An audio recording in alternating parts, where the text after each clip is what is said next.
Hello friends, स्वागत है आपका हमारे चैनल शेयर मार्केट में। बात करेंगे पीएमसी फिनकॉर्प के बारे में। तो दोस्तों बिल्कुल डिटेल में बात करने वाले आपसे, बिल्कुल फंडामेंटली कवर करेंगे स्टॉक को। उसके अलावा क्या कंपनी आपका रेवेन्यू जनरेट करके दे रही है, उसके अलावा क्या आने वाला फ्यूचर स्टॉक का होने वाला है, सब चीज़ें बिल्कुल डिटेल में बात करेंगे। तो बिल्कुल वीडियो के एंड तक देखिएगा, बिल्कुल भी स्किप मत कीजिएगा। तो सबसे पहले स्टार्ट करते हैं वीडियो को, जो हमारे पास कंपनी है उससे रिलेटेड कुछ इन्फॉर्मेशन के साथ। मार्केट कैप की बात करते हैं तो 104 करोड़ की मार्केट कैप है।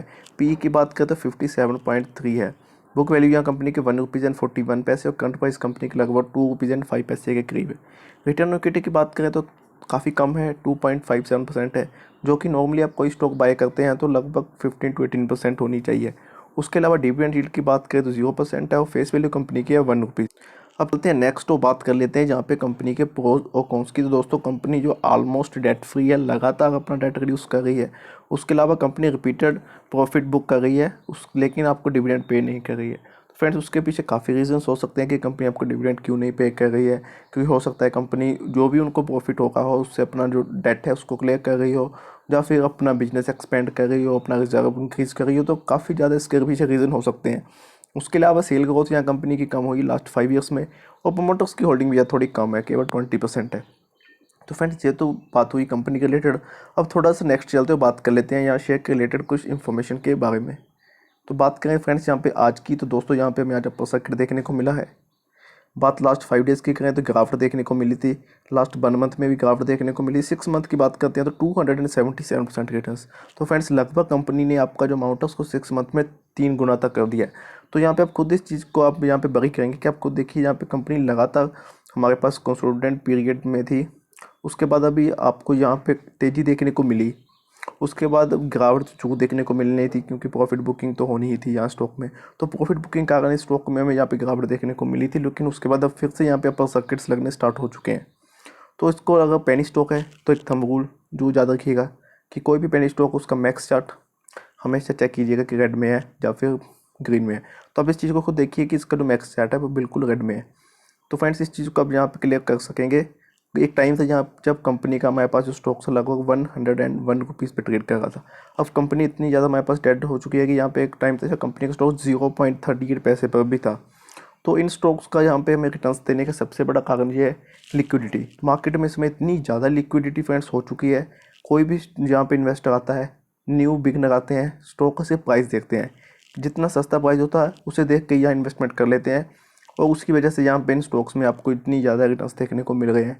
क्योंकि वो स्टडी नहीं करते, सिर्फ यहाँ पे केवल प्राइस देख के ही इन स्टॉक्स में इन्वेस्टमेंट कर लेते हैं, और यहाँ पे उनको इस वजह से नुकसान भी हो सकता है।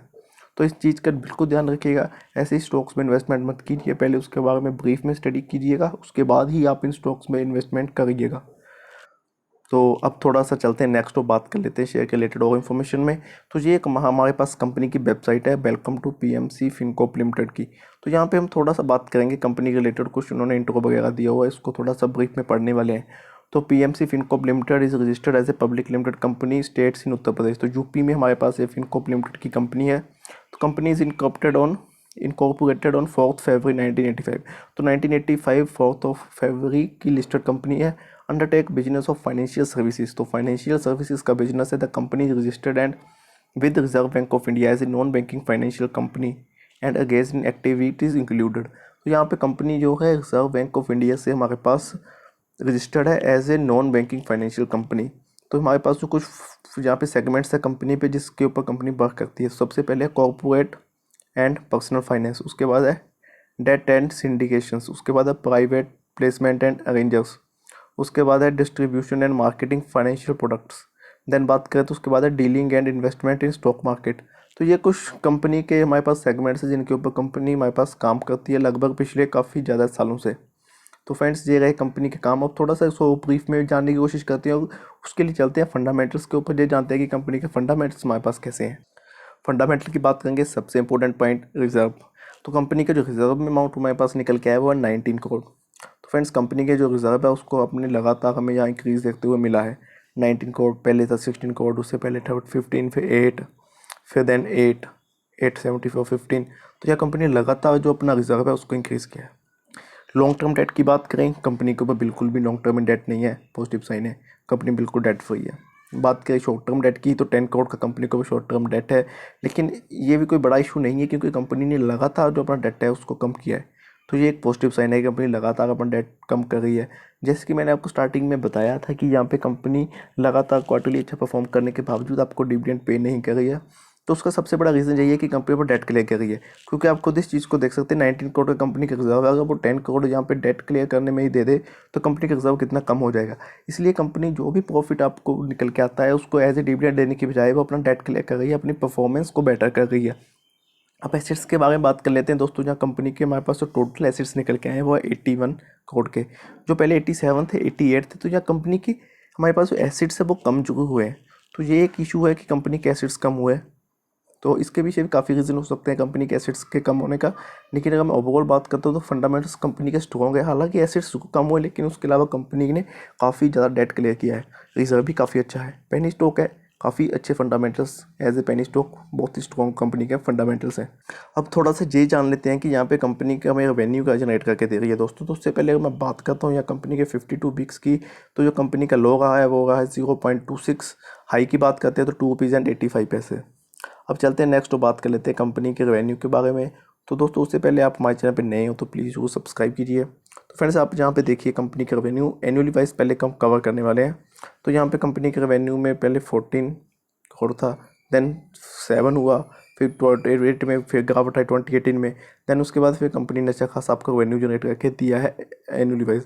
क्वार्टरली वाइज बात कर लेते हैं कंपनी कैसा परफॉर्म कर रही है। तो आप यहाँ पे देख पा रहे हैं कि कंपनी के रेवेन्यू को यहाँ पे आप देखिए 5 करोड़ था। जून का मंथ आया, कोविड का सेशन आया, कोविड का मतलब पीरियड आया, कोविड के कारण बिल्कुल कंपनी का रेवेन्यू जीरो हुआ क्योंकि फाइनेंशियल की कंपनी है। ऐसे कोविड वैसे जैसे ऐसे दौर में यहाँ पे फाइनेंशियल, रियल स्टेट वगैरह, एयरलाइंस वगैरह सभी के जहाँ कंपनीज़ के जो बिजनेस है उसको इम्पैक्ट पड़ा है। दिसंबर में फिर कंपनी ने अच्छा खासा यहाँ पे स्टार्ट किया अपना रेवेन्यू जनरेट करना। तो काफ़ी पॉजिटिव साइंस कंपनी की है, कंपनी क्वार्टरली वाइज अच्छा परफॉर्म कर रही है, नो डाउट। अब यहाँ बात करें शेयर होल्डिंग पैटर्न की तो 20% प्रोमोटर्स की होल्डिंग है, उसके अलावा 80% या पब्लिक की होल्डिंग है। तो ये एक इशू है कि यहाँ पब्लिक की होल्डिंग ज़्यादा है कि प्रमोटर्स के पास बिल्कुल कम होल्डिंग है। तो ऐसे जो स्टॉक्स होते हैं, पेनी स्टॉक्स होते हैं, उनको मैनिपुलेट करना बहुत ईजी होता है किसी भी बड़े इन्वेस्टर के लिए। प्रेस स्टॉक्स नहीं है, ये एक पॉजिटिव साइन है। तो यहाँ पे एक जो सबसे बड़ा इशू निकला कि यही है कि यहाँ प्रमोटर की होल्डिंग काफ़ी कम है। उसके अलावा बिल्कुल बेहतरीन स्टॉक है, आपको काफ़ी अच्छे रिटर्न्स भी दे रहा है। तो दोस्तों ओवरऑल बात करूँ तो काफ़ी अच्छा स्ट्रॉन्ग है, फंडामेंटली स्ट्रॉन्ग है। काफ़ी कम ऐसे पेनी स्टॉक्स होते हैं जो फंडामेंटली स्ट्रॉन्ग होते हैं। तो दोस्तों आप बेझिझक की स्टॉक में इन्वेस्टमेंट कर सकते हैं, जिस स्टॉक आपको आने वाले टाइम में डेफिनेटली काफ़ी अच्छे रिटर्न्स दे सकता है।